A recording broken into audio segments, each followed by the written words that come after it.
llevado nuestras aflicciones y ha llevado nuestros dolores. Pero nosotros lo estimamos herido, herido por Dios y afligido.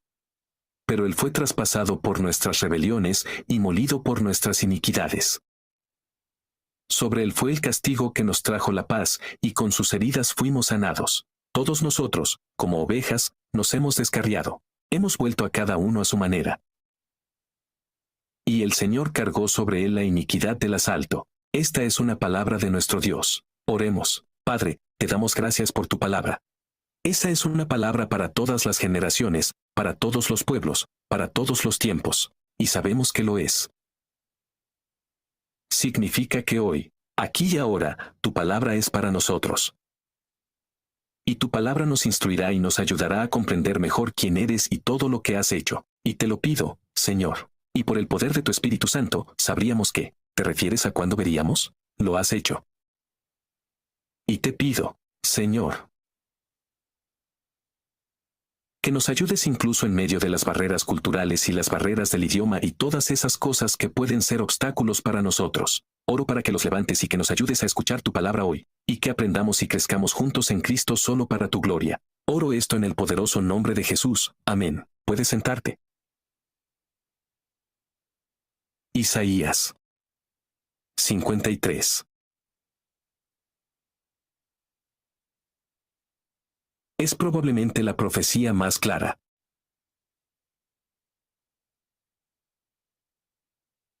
Del Evangelio de Jesucristo que nunca hemos visto en el Antiguo Testamento. Y fue profetizado por Isaías unos 700 años antes de que Jesús sufriera y muriera por los pecados del mundo. Algunos eruditos han llamado a este pasaje Isaías, el quinto Evangelio. Agustín, allá por el siglo V, escribió que Isaías 53 no es una profecía, es el Evangelio.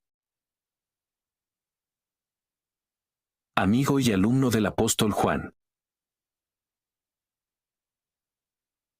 Una vez noté que esta era la pasión dorada del Antiguo Testamento. Isaías 53 hectáreas ha sido una fuente de esperanza para la salvación, y ha impactado a las personas durante generaciones, miles de años.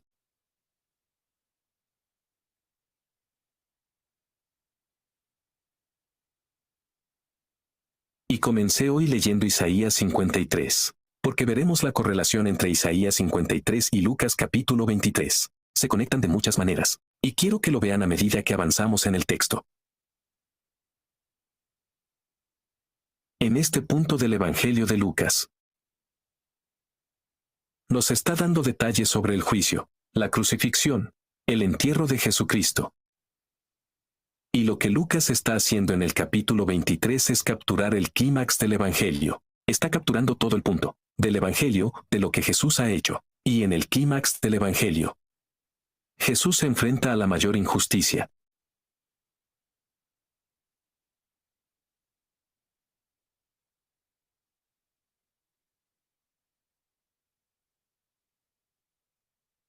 Este punto en lo que veremos es que la integridad del Evangelio es una buena noticia, lo cual es, dice que Dios nos ha rescatado. Un pueblo irremediablemente pecador, de nuestro pecado. Y de nuestro. Enviando a Jesucristo, que es el único Hijo de Dios. Vivir una vida perfecta que no podemos vivir. Y morir la muerte que tú y yo merecemos, para expiar nuestro pecado.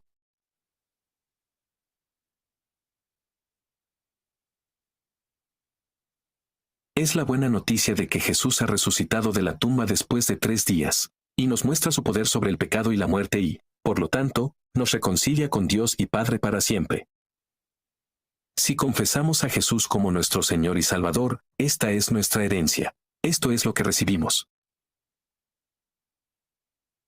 Y lo que espero que sepamos hoy es que en nuestros momentos más profundos de desesperación, encontramos esperanza en la desesperación de Jesús. Por nuestro bien y por su gloria, Jesús pagó el precio máximo por nuestro envío al soportar un sufrimiento inimaginable para la salvación del mundo. Entonces, si tienen sus Biblias, quiero animarlos a que se abran a Lucas capítulo 23. Elizabeth, ¿te importaría darme una botella de agua? ¿Un vaso de agua?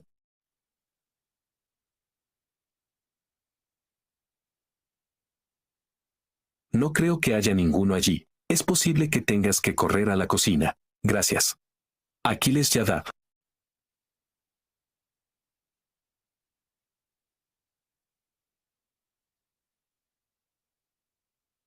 Lucas, capítulo 23.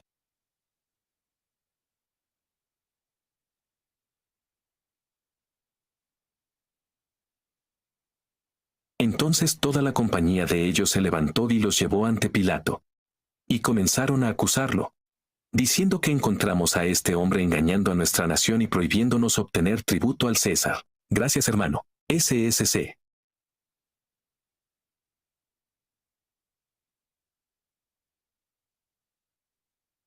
Y diciendo que él mismo es Cristo un rey. Y Pilato le preguntó, ¿eres tú el rey de los judíos? Y él le respondió, tú lo has dicho.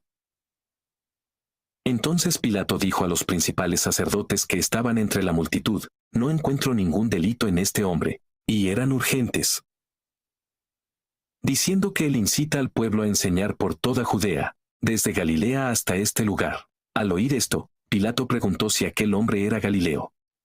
Y cuando supo que pertenecía a la jurisdicción de Herodes, lo envió a Herodes. ¿Quién estaba en Jerusalén en ese momento?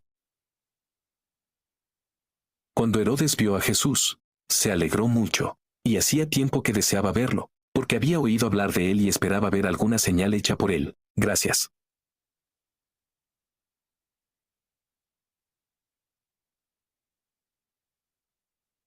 Y esperaba ver alguna señal hecha por él. Así que el versículo 9. Así que lo interrogó largamente, pero no respondió.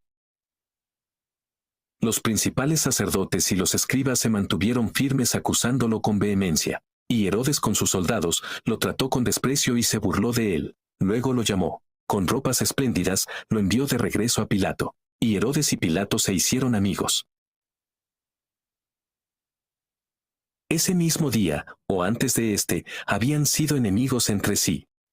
Ahora permítanme recordarnos un poco dónde estamos en la narración del capítulo anterior, Lucas 22. Jesús lo es. En un momento, orando en el Monte de los Olivos. Él está agonizando por lo que está a punto de suceder.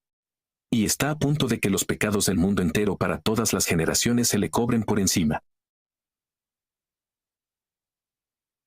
Lleva los pecados del mundo sobre su espalda, y agoniza por el sufrimiento y el peso de esta tarea que tiene por delante. Y suplica a Dios el Padre. Él dice, toma esta copa de mí.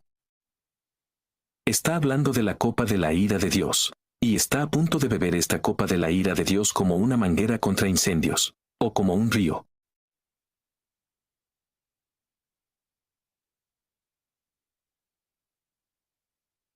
Está en tanta agonía que está experimentando lo que se llama hematridosis, que es una afección médica en la que los capilares y las glándulas sudoríparas estallan.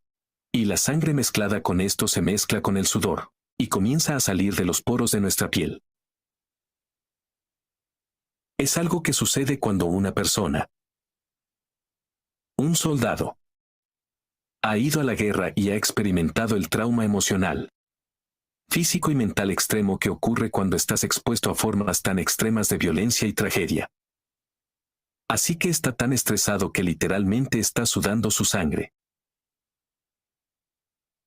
Está agonizando por la tarea que tiene entre manos y dice, quítame esta taza. Pero Jesús desea, para evitar la ira de Dios. Es superado por su deseo de cumplir la voluntad de Dios. Desea ir a la cruz con tanta humildad y tranquilidad. Él fue. En Isaías 53 dice que fue despreciado y rechazado por los hombres. Varón de dolores y experimentado en quebranto, y como de aquel a quien los hombres esconden sus rostros, fue despreciado, y no lo estimamos. Eso es exactamente lo que sucedió. Fue arrestado. Fue rechazado por los líderes judíos y comenzaron a golpearlo y ridiculizarlo. Esto era completamente ilegal. Fue un castigo completamente cruel, a un hombre inocente. Jesús es el único hombre inocente. Ahora los judíos no pudieron ejecutar a nadie por sí mismos. Así que lo que han hecho es llevar a Jesús ante el gobernador romano. Su nombre es Pilato. Y me dice que no están interesados en la justicia. No están interesados en que Jesús sea castigado con ser encarcelado. Están completamente interesados en que el Evangelio termine para siempre, y así lo traen ante el gobernador romano.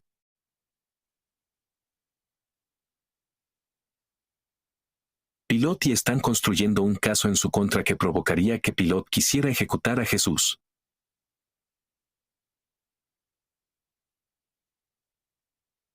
Sería mucho más probable si pusieran a Jesús en contra del reino romano, el gobierno romano que lo ejecutarían.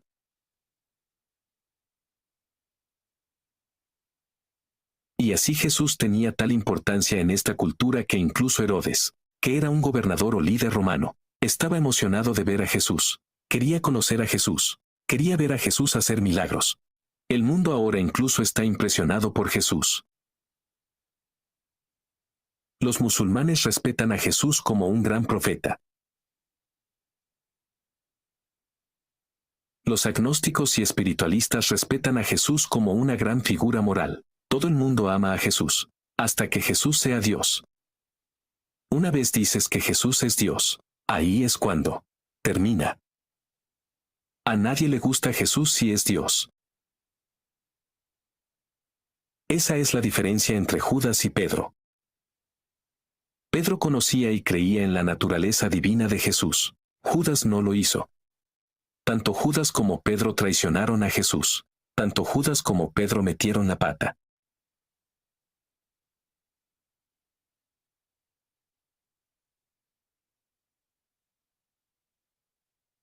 Realmente enviaron en gran medida contra Jesús, pero solo Pedro siguió siendo realeza. Solo Pedro permaneció como hijo del rey, y su nombre es Jesús. Una cosa es tener un gran respeto por Jesús, y tener reverencia por Jesús. Es algo completamente diferente adorar a Jesús, como Dios y Rey.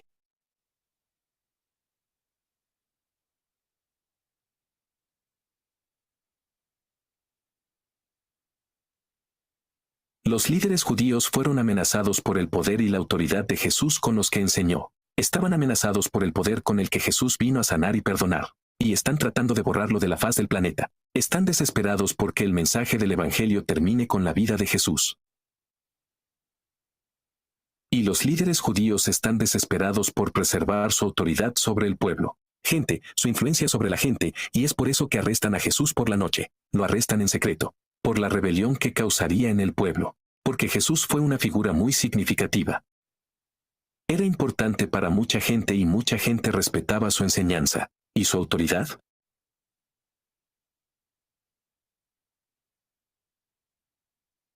Y tienen miedo de la respuesta de la gente porque saben que lo que están haciendo es injusto e ilegal. Pero el propósito divino de Jesús siempre prevalecerá sobre la autoridad terrenal. Existe una posibilidad muy real de que cada uno de nosotros en esta sala, en nuestra vida pueda enfrentar una gran persecución por nuestra fe en Jesús y nuestra búsqueda de llevar el Evangelio a las naciones. Hay personas en todo el mundo en este momento que sufren por el nombre de Cristo, y esa tensión está creciendo en los Estados Unidos. Y creo que va a ser cada vez más difícil ser cristiano, sin enfrentar persecución, aquí en Estados Unidos. Y bien podría ser enviado a otro lugar, a todo el mundo, por Dios. A lugares que son hostiles al Evangelio.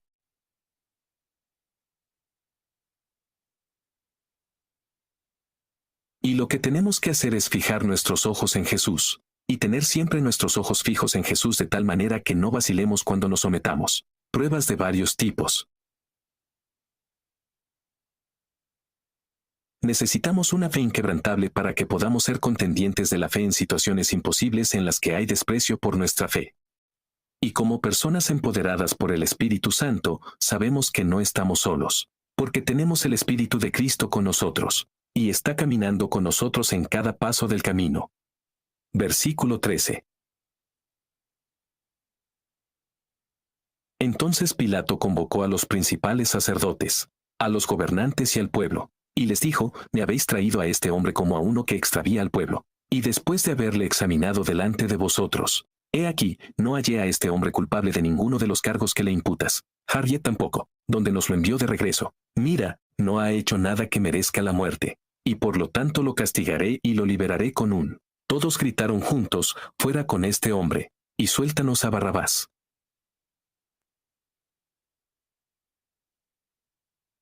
Un hombre que había sido encarcelado por insurrección que comenzaba en la ciudad y por asesinato. Pilot se dirigió a ellos una vez más, deseando liberar a Jesús, pero seguían sonando crucificados. Crucificarlo. Un tercio de la vez que les dijo por qué, qué mal se ha hecho.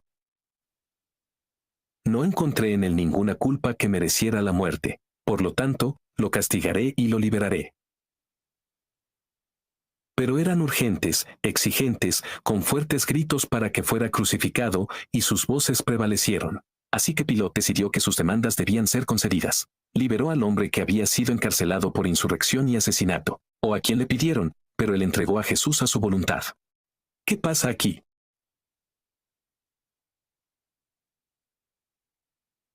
Y el intercambio de Barrabás por Jesús simboliza el corazón del Evangelio, el culpable, o el inocente.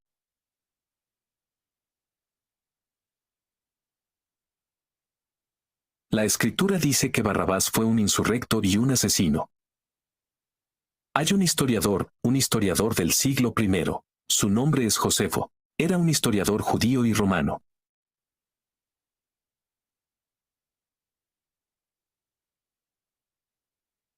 Y documentó sobre los insurrectos en el siglo I. Y había insurrectos que eran personas que se oponían al gobierno y a todo lo que representa.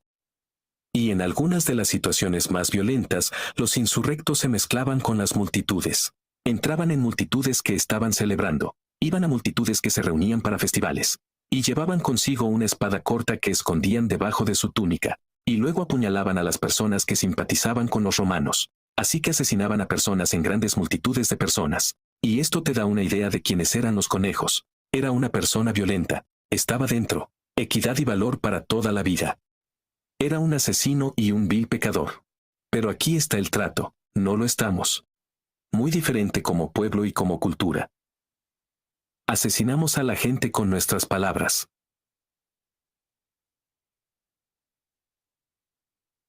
Santiago capítulo 3 versículo 8 dice que pero ningún ser humano puede domar la lengua. Es un mal inquieto lleno de veneno mortal. Y Mateo capítulo 5, Jesús equipara el asesinato. El juicio de asesinato, de quitarle la vida a alguien, será el mismo que el juicio de alguien que quita la vida a las personas con sus palabras.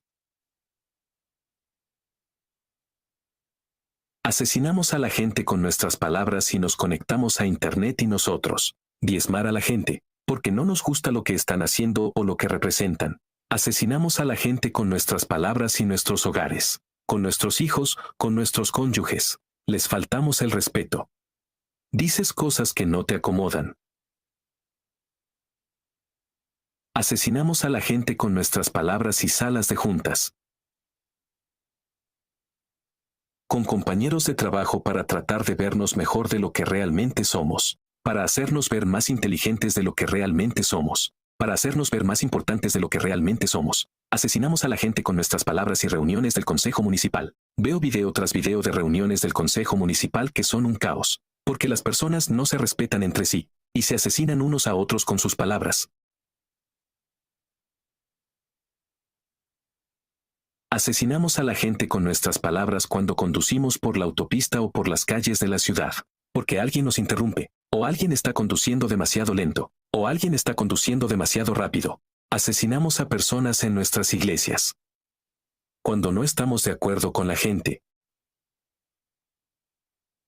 Y no lo hacemos de una manera que honre a Dios o nos honre unos a otros. Y decimos cosas desagradables y derribamos a la gente. Y creamos división y sembramos discordia dentro del cuerpo de Cristo. Eso es simplemente un asesinato con nuestras palabras. También vivimos en una cultura que ama absolutamente la muerte. Quiero decir, nuestros medios están saturados de muerte. Si te desplazas por Netflix, video película tras película que gira en torno a la muerte.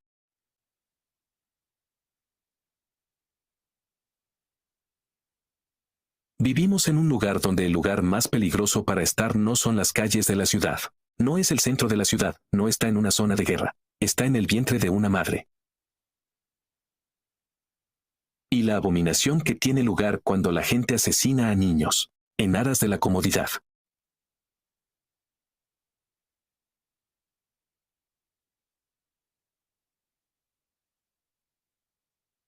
Las prisiones están llenas de personas que han cometido actos de violencia, crímenes atroces, pecados viles, porque no aman a otras personas, porque no respetan a los portadores de la imagen de Dios. Stacy y yo, mi esposa y yo. Tenemos niños adoptivos a lo largo de los años y hemos acogido a niños a los que sus padres les han hecho cosas inimaginables. Abuso sexual, abuso físico, cosas que ni siquiera podías imaginar. Somos Barrabás. Somos Barrabás. Somos los culpables. No hay una persona inocente en esta sala. No hay una persona inocente en esta sala hoy, y como Paul, soy el jefe de todos ellos. Quiero que te levantes. Si quieres tomar cuenta del pecado. Todos merecemos la crucifixión. Todos merecemos la pena de muerte. Todos merecemos la ira de Dios. Y eso es exactamente lo que obtendremos si Jesucristo no es nuestro Señor y Salvador. Si no nos volvemos a Él en arrepentimiento y perdón, obtendremos exactamente lo que merecemos. Como personas malvadas y viles, beberemos de la ira de Dios. Pero está el Evangelio. Hay buenas noticias. La gloria del Evangelio es que si somos encontrados en Cristo, si Él es nuestro Señor y Salvador, y ya ha recibido nuestro castigo. Cristo ha absorbido la totalidad de la ira de Dios, marcado para nosotros en nuestro nombre.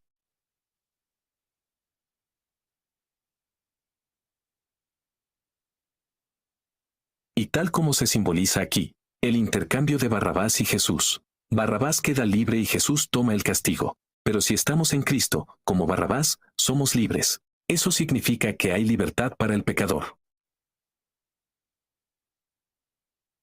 Eso significa que la madre que abortó a su precioso bebé, hay perdón para ella. Hay gracia para ella. Eso significa Él.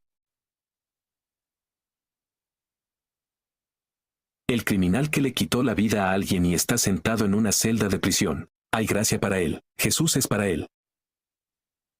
Eso significa tú y yo. Que no alcanzáis cada día la gloria de Dios, hay gracia para vosotros. Y yo, sí lo somos.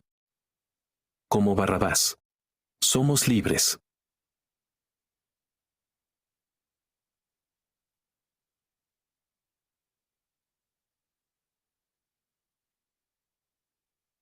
Y llevándole, prendieron a un Simón de Cirene, que venía del campo, y le pusieron la cruz para que la llevara detrás de Jesús. Y lo siguen, una gran multitud de personas y de mujeres que estaban de luto y se lamentaban de sus amigos. Volviendo a ellos, dijo Jesús: Hijas de Jerusalén, no lloréis por mí, llorad por vosotros mismos y por vuestros hijos. Porque he aquí, vienen días en que dirán: bienaventurados los estériles, y los gusanos que no dieron a luz, y el pecho que no amamantó. Entonces comenzarán a decir a los montes que nos sigan, y a las colinas que nos cubran, porque si hacen estas cosas, es decir, si hacen estas cosas cuando no hay violencia, ¿cuándo? Cuando las cosas no están en un mal lugar, ¿qué pasará cuando esté seco? ¿Qué sucederá cuando el mundo que nos rodea sea volátil? Versículo 33. Y cuando llegaron al lugar que se llama la Calavera, allí lo crucificaron a él y a los malhechores, uno a su derecha y otro a su izquierda. Y Jesús dijo: Padre, perdónalos, porque no saben lo que hacen. Y echaron suertes para repartirse sus vestidos. Esa es una profecía cumplida en el Salmo 22, versículo 18. Y la gente se quedó mirando, ¿qué? Los gobernantes se burlaron de él, diciendo que salvó a otros, que lo dejó salvarse a sí mismo. Él es Cristo de Dios, su elegido uno. Los soldados también se burlaron de él, acercándose y ofreciéndole vino agrio. y diciendo que si eres el rey de los judíos, sálvate a ti mismo. También hay una inscripción sobre el que dice que este es el rey de los judíos, lo cual seguía marcando quién era Jesús y qué era. Hazlo en el versículo 40. Pero el otro le reprendió, diciendo, no lo hagas. ¿No temes? Oh, perdóname, versículo 38. Había Ofer versículo 39, uno de los malhechores que estaban colgados de él. Decía, ¿no eres tú el Cristo? Sálvate a ti mismo y a nosotros. Pero el otro lo reprendió, diciendo, no temes a Dios, ya que estás bajo la misma sentencia de condenación. Y nosotros en verdad justamente, porque estamos recibiendo la debida recompensa de nuestras obras. Este hombre no ha hecho nada malo. Y él dijo, Jesús, acuérdate de mí cuando vengas a tu reino. Versículo 43, y él le dijo, de cierto te digo que hoy estarás conmigo en el paraíso. Jesús está en camino al Calvario. Y Lucas menciona que Pilato tuvo a Jesús castigado. Pero no es muy específico sobre lo que implica ese castigo. Matthew y Mark son un poco más específicos. Y dicen que Jesús fue quemado. Otra palabra para flagelo sería azotado. Y permítanme decir que es un milagro solo que Jesús sobreviviera. Y la brutalidad de la obstrucción. Y es un milagro que haya podido arrastrarse hasta el Calvario. Azotes en el Imperio Romano. Un patrón bastante consistente. Generalmente ellos el perpetrador o quien quieras, como quieras referirte a ellos, recibirían como 39 latigazos. Habrían usado un látigo que tenía varias hebras de cuero trenzado de cuero, que tenía piedras tejidas entre las trenzas.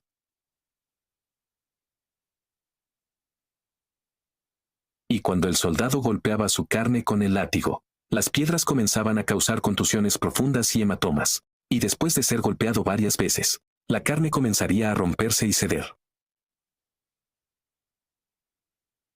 Las hebras trenzadas también contenían fragmentos de hueso. Y no sé si alguna vez has visto un hueso roto antes, pero tenía bordes afilados. Tiene puntas afiladas.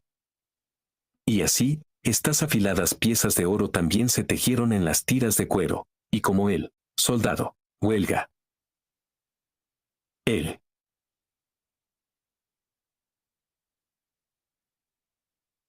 un criminal o el captor limitan a la persona cautiva. Esto el tanto él.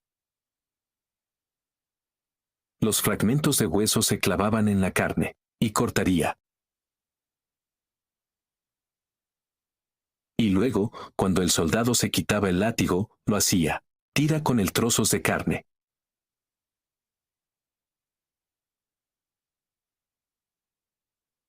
Así que la espalda de Jesús habría sido destrozada desde sus hombros hasta la parte posterior de sus rodillas. Habría sido horrible, golpeado de tal manera que no fue reconocido.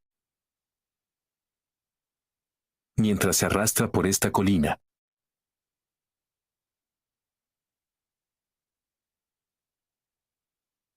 Jesús se dirige a los que lloran y lloran por él. Y pronuncia un juicio venidero que viene para la gente, pueblo.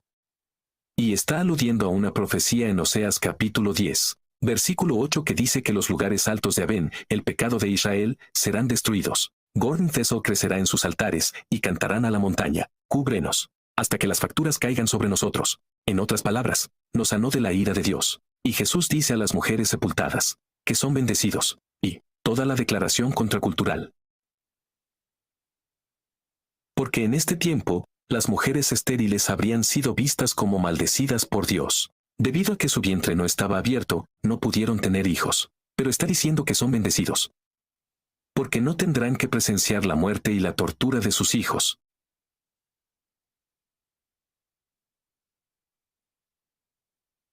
Mientras Jesús sale de la ciudad, se acerca a un lugar al que Lucas se refiere como la calavera, de la palabra griega cránea. El cráneo habría sido un lugar donde los romanos crucificaban a la gente regularmente. regularidad y lo hacían en la cima de una montaña o en la cima de una colina. Entonces, cuando la gente entra en la ciudad, ven a estas personas crucificadas, para que pudiera ser visto por todos los que entraran. Por lo general, nos referimos a esto como caballería. La palabra aramea que usan Mateo y Marcos, Gólgota. Por lo general, nos referiríamos a él como Calvario. Calvario es la palabra latina para calavera, Calvaria. Y Jesús se dirige al Calvario, donde será crucificado junto con otros 2 criminales, y se siguen burlando de él, y golpeado, incluso ante el criminal que cuelga a su lado. ¿Y si es toda la agonía? Sufrimiento que soportó, Jesús responde con compasión. ¿Y qué dice? Padre, perdónalos, porque no saben lo que están haciendo.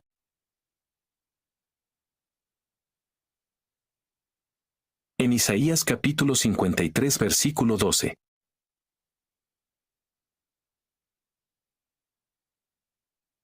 Dice que el Mesías llevará el pecado de Madián e intercederá por sus transgresores. Y esto es lo que Jesús está haciendo desde la cruz. Está intercediendo por las mismas personas que lo están asesinando. ¿Cómo se define? Una intersección bíblica es que llevas las cargas de otra persona como si fueran tuyas. Entonces, si estás intercediendo en oración por un hermano o una hermana que está luchando contra el cáncer, le suplicas al Señor por su sanidad, como si tú eras el que tenía cáncer.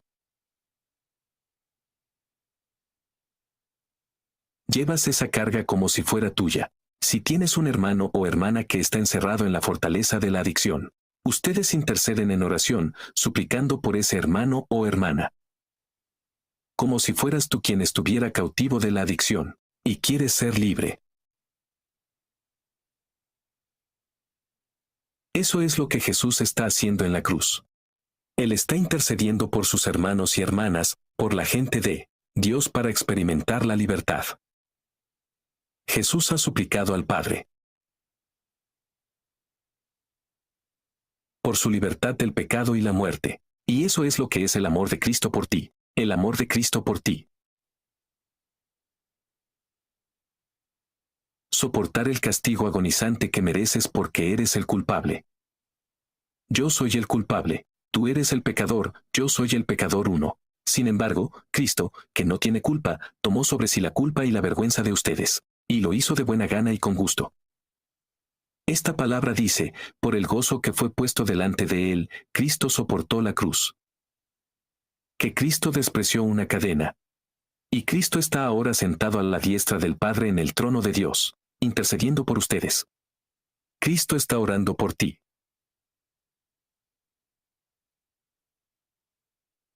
Jesús es siempre nuestra mayor necesidad y esperanza. Y el ladrón al lado de Jesús lo reconoció.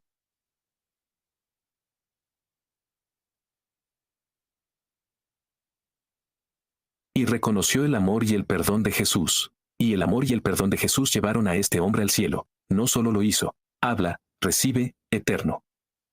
Pero recibió la eternidad con el Señor mismo. La belleza del Evangelio no es que seamos salvos del infierno. La belleza y la gloria del Evangelio es que obtenemos a Jesús. Entonces tenemos su presencia. Esa es la gloria del Evangelio.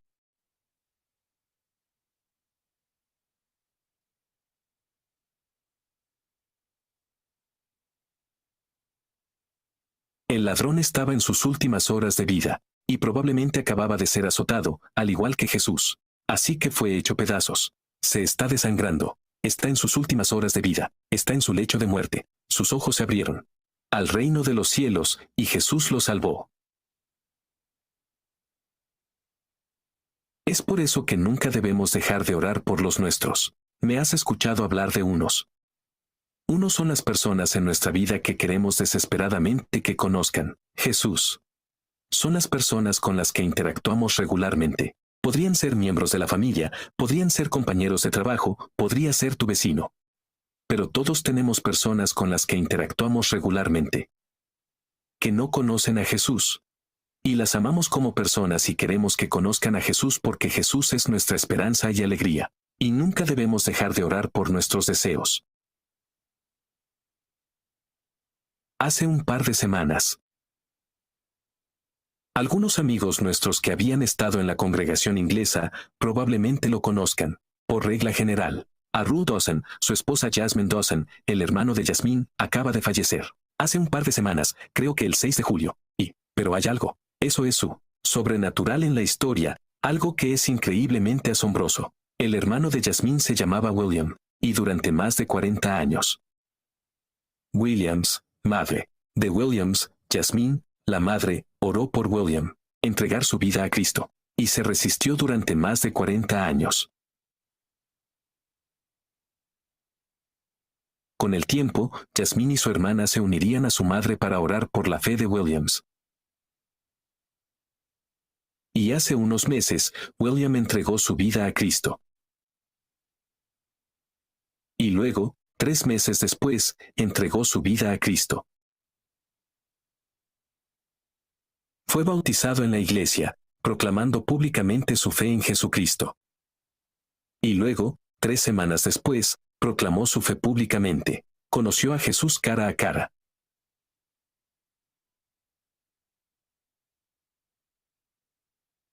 Está experimentando el fruto y el gozo de su salvación. Así que lloramos con Jasmine y su familia, por un hermano. Ya no está con nosotros aquí, pero celebramos el hecho de que va a haber una reunión próximamente.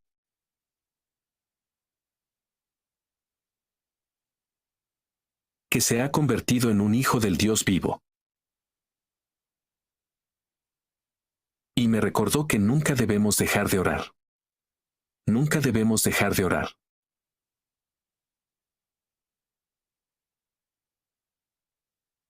No me importa lo imposible que parezca que Dios salve a alguien. Lo lejos que creas que está alguien, Dios puede hacerlo. ¿Estás de acuerdo? Podía salvar a la gente, incluso a la gente que menos esperamos. Y por eso oramos con diligencia, con curvatura. Con gran esperanza de que Dios puede salvar a las personas. Así que seamos un pueblo que. Eso hace que se alimente, implacablemente. Versículo 44. Era como la hora 6 y hubo oscuridad sobre toda la tierra hasta la hora 9, mientras la luz del sol fallaba. Y la cortina del templo se rasgó en 2. Entonces Jesús, llamando a gran voz, dijo: Padre, en tus manos encomiendo mi espíritu. Y habiendo dicho esto, exhaló su último aliento. Cuando el centurión vio lo que había sucedido, alabó a Dios, diciendo que este hombre era inocente. Y todas las multitudes que se habían reunido para este espectáculo, cuando vieron lo que había sucedido, regresaron a casa. Voy a detenerme allí para él, por el bien del tiempo. Pero Dios ha hecho algo milagroso. Aquí como una señal de lo que ha sucedido. Los cielos del mediodía se oscurecieron durante 3 horas. Ahora bien, esto no se puede explicar como un eclipse solar, o un fenómeno natural. Un eclipse solar suele durar unos 7 minutos y medio. Pero el cielo se oscureció durante 3 horas. Y es una señal que comunica a estas personas que la luz del mundo se ha ido, que ya no está en medio de ellos. La otra señal milagrosa es que la cortina del templo. Esta es la cortina que separaba el lugar santísimo del resto del santuario.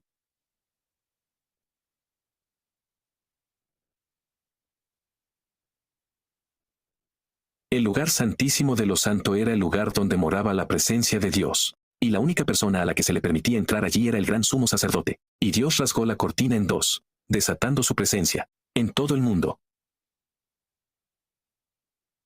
Y cuando Jesús venga de nuevo, antes de su resurrección, promete un ayudante, y es el Espíritu de Cristo. El Espíritu de Dios mora en su pueblo. En todo el mundo. Cada persona tiene acceso directo a Dios, a través de su Hijo Jesucristo. Por el poder del Espíritu Santo.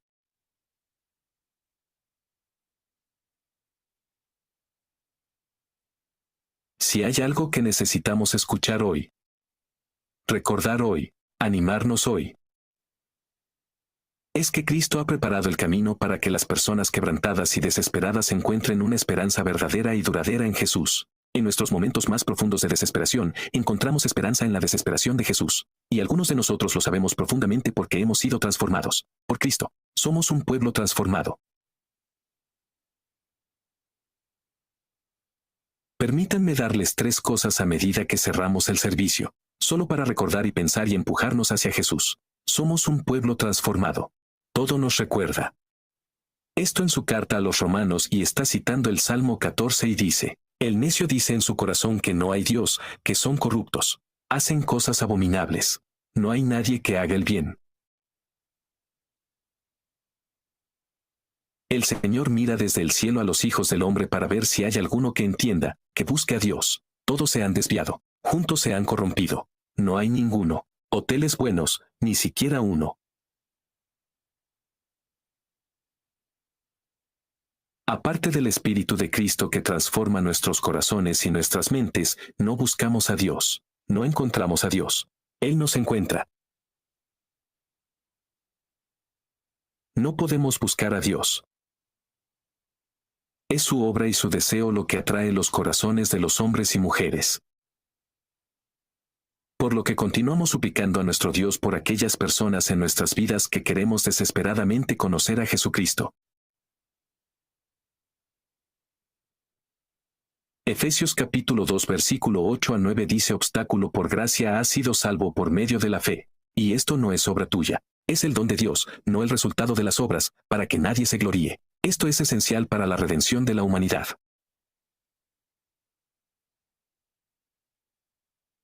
Jesús no es una especie de plan de respaldo de Bea porque las cosas salieron inesperadamente mal en el jardín de Edén. Jesús es el plan A. No entendemos completamente por qué Dios ha elegido hacer las cosas que ha hecho, pero, ¿qué nos demuestra?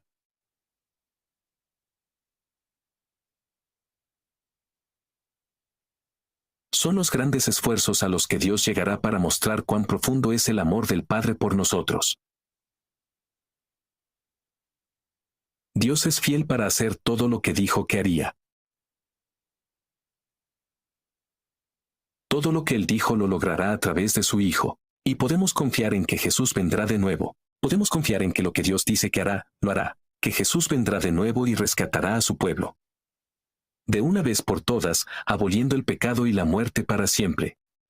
Lo segundo es que somos personas de buenas noticias. El Evangelio es una buena noticia.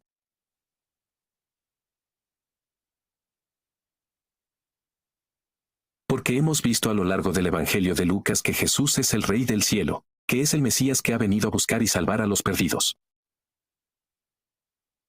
Y muchos de nosotros en esta sala hoy podemos dar testimonio de la gracia de Jesús en nuestras vidas. Podemos dar testimonio de la sanidad de Jesús en nuestras vidas. Podemos testificar que el perdón de Jesús en nuestras vidas porque nos hemos quedado cortos de la gloria de Dios. Y pudimos testificar debido a la transformación, por medio de Jesucristo.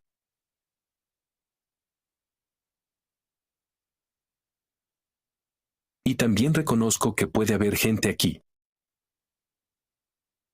Todavía no tenemos una relación con Jesús. Y yo diría que probablemente estés sintiendo la tensión, la urgencia y la decisión que el Evangelio exige de nosotros. Y sientes la sensación de que el Señor está trayendo tu corazón. Esto es lo que quiero decir para ti. Él te está llamando a rendirte. Te está llamando a dejar de intentar hacerlo a tu manera. Él te está llamando a dejar de vivir con tus propias fuerzas. Ese era yo hace 20 años. Me había alejado de la iglesia, me alejé de Dios, durante muchos años, y luego, de repente,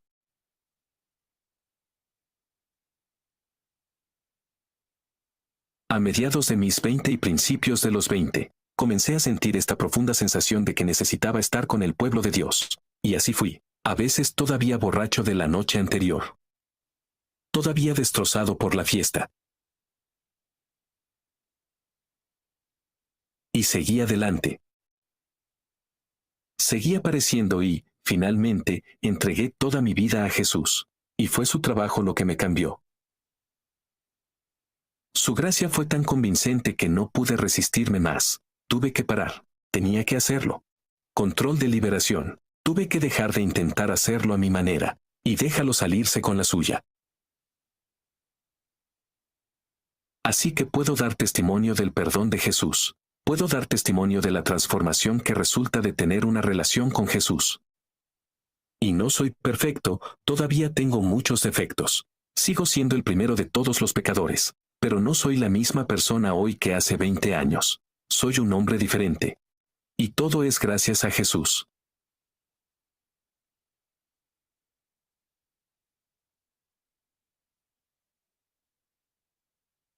Lo último es que somos un pueblo misionero. Somos un pueblo misionero. Todavía hay muchas personas que aún no han escuchado el Evangelio de Jesucristo, y mucho menos la oportunidad de creerlo. Ahora no me malinterpreten, Dios está obrando a través de milagros. Hay personas en todo el mundo que están teniendo sueños y visiones de Jesucristo y la salvación que Él trae, y se están volviendo a Él con fe. Dios abrirá un camino, pase lo que pase. Pero también nos da las palabras de vida. Tú y yo tenemos palabras de vida. Tú y yo tenemos testimonio de la obra de Dios en nuestras vidas. Tú y yo tenemos el poder de salvación por medio de la proclamación del Evangelio. Romanos 1 versículo 16 dice, porque no me avergüenzo del Evangelio, porque es poder de Dios para salvación a todo aquel que cree.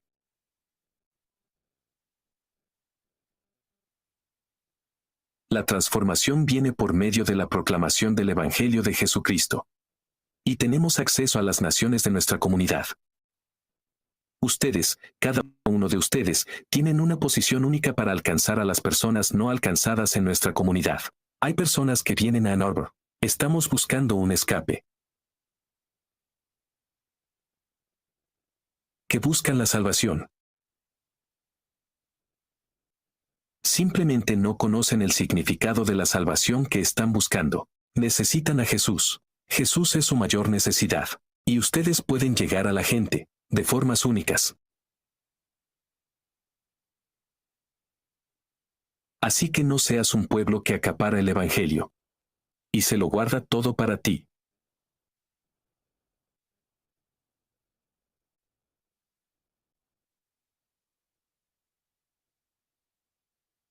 Deja que la gracia de Jesús en tu vida haga nacer en nosotros la generosidad de las buenas nuevas que nos señala a Jesús, que puede liberar a las personas. Seamos un pueblo que administra sabiamente todos nuestros recursos, todas las buenas nuevas que tenemos, que podemos compartir, para que más personas puedan llegar a la fe en Jesucristo. Y oramos para que venga Jesus Co. CSGO.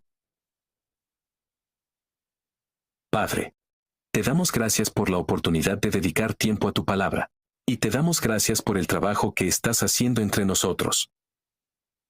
Y te pido, Señor, que continúes impulsándonos más cerca de Jesús y que continúes llamando a más y más personas a ti mismo en la fe y en la salvación. Este es un trabajo que solo usted puede hacer y por eso se lo sometemos. Y venimos, tenemos las manos abiertas, decimos que nos usemos, úsanos para tu gloria.